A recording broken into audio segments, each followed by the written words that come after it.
So how do we avoid the failure? What's some of the best practices? Well, there's research that shows that companies usually take on one of three different types of perspectives. A bunch of companies were researched. There were some qualitative interviews done with employees, and three things emerged. Is that some companies have what's known as the fairness and discrimination perspective. Some have the access and legitimacy perspective, and others have what's known, and the ones who are doing it well, doing diversity well, have the integration and learning perspective. And here's how they differ. Companies that just have a discrimination and fairness perspective, these are companies that pretty much just check the box, right? They want to make sure that they reduce the liability, that they're fair to all. But on the other hand, there's no indication of inclusion. When we talk about inclusion, we mean a sense of belonging for employees, ability for employees to make decisions, and also the ability for employees to have access to information, which helps them feel like they're included in the process, included in the organization.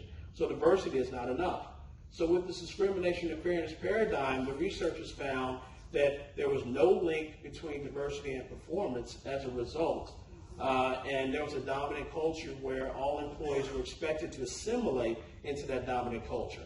And so there was no opportunity to leverage the ideas, leverage the creativity, all the benefits that we hear about when it comes to diversity.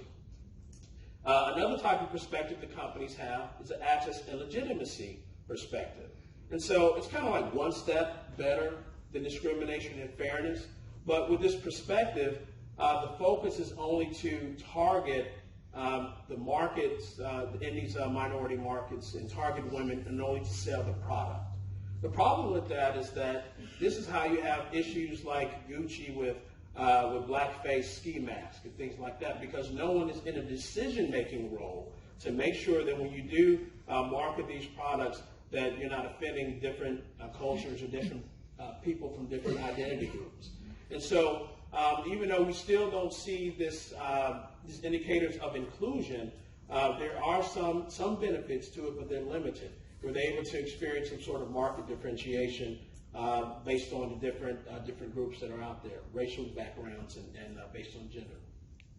But the integration learning perspective is the best one, because rather than just saying diversity visible on the peripheries of the organization, it's also integrated into the leadership and also permeates throughout the organization.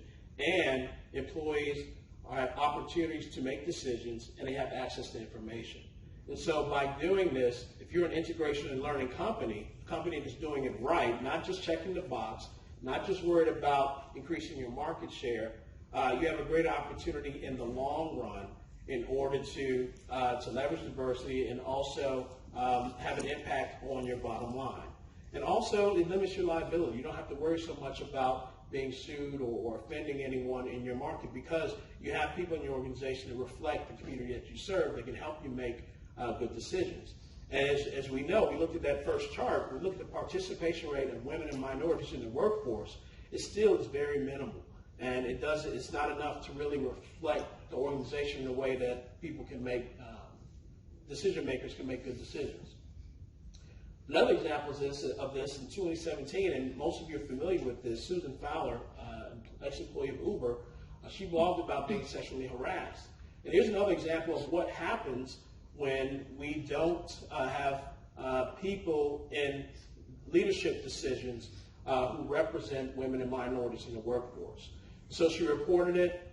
She wasn't believed. Later on, it came out that there were actually other incidents of sexual harassment. And then even after it came out in the press and the media, what Uber did was we consider just, they put like a sticker on it and put some people in position, but not in position of decision-making authority. Not until there was an investigation, external investigation, and later on they finally recruited a chief diversity officer. You'd be surprised how many companies still in 2019 do not have a chief diversity officer. And understand that in order to make change in your organization, that's where the decision making has to be. So it sends a signal to the entire company that we mean business about our approach to diversity. It's not enough to hand it off to HR It's not enough to have someone who's a director or some lower title. It has to be someone who has this access, who's in the C-suite, and has the access and ear of the CEO. And not only that, doesn't necessarily have to go through the CEO in order to make a decision. He or she can make decisions on their own.